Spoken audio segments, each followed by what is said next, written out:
LDBC, this is your boy Coach Sheldon Harrison. You're live on the Coach Sheldon Harrison Combat Sports Show live.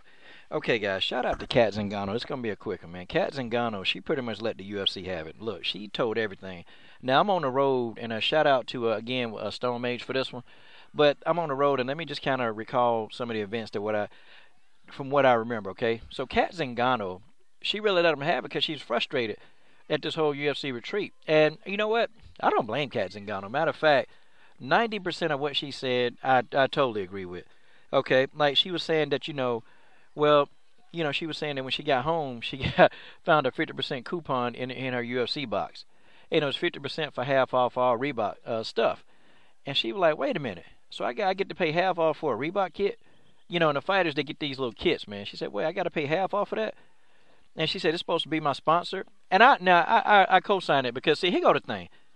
Look at Kat Zingano uniform. She got a lot of different, logos and things on her uniform. This is how these fighters used to get paid. They got paid in addition to what they made in the ring, in the octagon. This is also how they made their other bit of change. And so a lot of fighters are pissed off by this because now they can't have all these sponsors on their uniform. The only sponsor they can have is Reebok. And Reebok, for a lot of these fighters, don't pay them, diddly squat. They don't get a lot bonus-wise with Reebok. And then on top of that, you got the UFC as a mockery to these fighters. Think about it. So these fighters can't have these companies and sponsorships on their uniform, but the UFC can have them in the octagon. I mean, folks, what kind of sense that makes? So, yeah, these fighters mad. They pissed, man, because they going in taking these risks. They doing the stuff, and they can't even have the sponsors on the uniform that they want. So I can understand, okay, let Reebok sponsor all the UFC, but dang, let these fighters have sponsors, man. But no, everything's locked in with Reebok. Hell, Reebok can't even spell these fighters' names right, man. Like, it's crazy the amount of stuff that these fighters have to go through, and especially the women. They always got wardrobe malfunctions, man. Something always happening to these Reebok uniforms that these fighters, they can't stand them, man. Then you even notice, too, man, that, some of the women, they got on 2 and 3 pair of shorts, man, because, they don't want to have a wardrobe malfunction with this Reebok stuff, man. I don't blame them, I don't blame them. But, here go the thing, man. Here go the thing. Kat Zingano also said, and they paid to have Snoop Doggy Dogg there. They paid to have Kobe Bryant. And she was wondering, well, how much they paid them because they could have took some of that money, man, and spread that around, the fighters. I agree with Kat Zingano on that one, too. I agree with that because I think that's something they could have did. And Snoop Dogg, you got to pay Snoop Dogg. If he coming to do a live performance, you got to pay him. So he made some money. And then they had Kobe Bryant talking about investing your money, and Kat Zingano sitting there, and they all looking around at each other like, money? What money? What money? Like, what money? Kat Zingano like, well, what money do I got? And I'm with Kat on that. And Kat was like, so what am I going to do? How am I going to invest $5,000? And she was saying, I got the bills and all this other stuff to pay. And Kat was like, look, a lot of these fighters living paycheck to paycheck. And they are. And it's a shame that these women they put out, man. Like Kat been doing this for Kat been fighting for a long time. And this is something that she loves, and nobody told Kat to go fight. But okay, now if we're talking about the art of compensation, okay, I agree with Kat. You deserve to be compensated, okay? You deserve, and that's just how it is, okay? But Kat Zingano, it's like, what am I gonna do with $5,000, okay? And then, you take that and you pay the bills, but Kat, you ain't getting just that $5,000. You got to pay taxes on it. You got to pay all these different people that's in your camp. Like, there's a lot of different things that go toward that money. So Kat, $5,000 looking like about $3,000. Okay? Now, that's just the Reebok money. That's not even the money in the contract, which it's not a lot of money, y'all. It's still not a lot of money. When you add up everything on for Kat Zingano, it's not a lot of money. Now, if Kat go in there and fight Cyborg, if I'm Kat Zingano, look, you got to pay me. Kat Zingano should not be fighting Chris Cyborg for less than 6 figures because, one, she got to go up in weight, and, she the only one that seemed to want to fight Chris. That's just my opinion. I mean, Kat Zingano, she also said something, too, just about the whole thing. You know what? For this to be a UFC retreat, man, this was a darn dysfunctional debacle. I mean, you had a guy talking to him drunk, okay? Like, what the heck, man? You mean you couldn't get somebody sober to try to motivate them?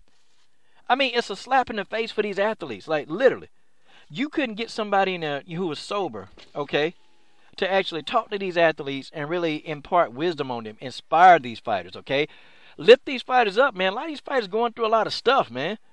They're going through a lot of stuff, you know. And I wish I could have just been up and just told them, you know what, hey, you know, I know you ain't doing this for no money, and I know it's low paying. I know it seemed like that you underappreciate it, but this is your passion. You know, this is what these fighters live for. They live and die for this, man. Like, you couldn't get somebody up there who could passionately inspire and motivate these fighters, man. No, you had to get a drunk. A drunk? Are you serious? And then, you know, the UFC, you know, you got all these beefs. They didn't even think about who they invited to this thing. They didn't think about it because you got all these beefs, you got all these different egos and personalities. Did you think that it was going to be a relaxing retreat? I don't think so. And then Kat Zingano said she got mad because people were saying, hey, well, one of the speakers said, be like Conor. Now, here's where I disagree with Kat Zingano. Now, I'm not telling Kat, okay, change your whole, you know, how you think and think like Conor. No. But Conor McGregor got smart, y'all. McGregor got smart. And I may not be a big, huge fan of McGregor. Not the biggest fan. But I am a fan of what, you know, Conor McGregor has. He's awake now. See, Conor got his first cup of meal, and he like, wait a minute. Okay, 2 meal is good, but you know what? Why is Dana White eating, you know, steak, and I'm still eating ramen noodles? That's Conor McGregor's whole thing, and I don't blame him.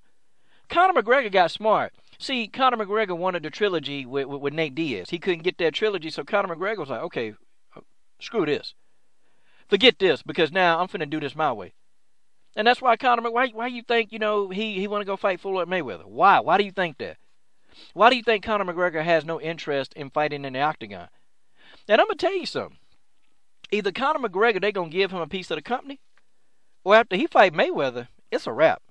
This man ain't coming back. McGregor, I mean, can you blame him? I mean, literally, Conor McGregor, he's the only one on this end of the financial aspect. He's the only one thinking. Because he knows that he's much more valuable. And the UFC is much, much less without him.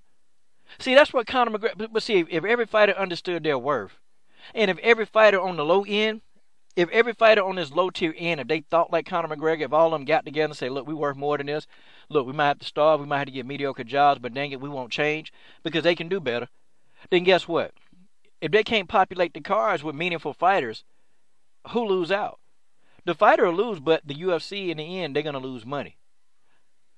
That's just how it is. And Conor McGregor know this. He know that he's valuable. And so guess what he's going to do? Conor McGregor going to fight in a boxing match, and he might do 2 of them if he can do that. That's what might happen. But folks, at the end of the day, Kat Zingano was right on the money, but more fighters need to think like Conor McGregor. You're worth more, much more than what you're being paid. Conor got he got the recipe.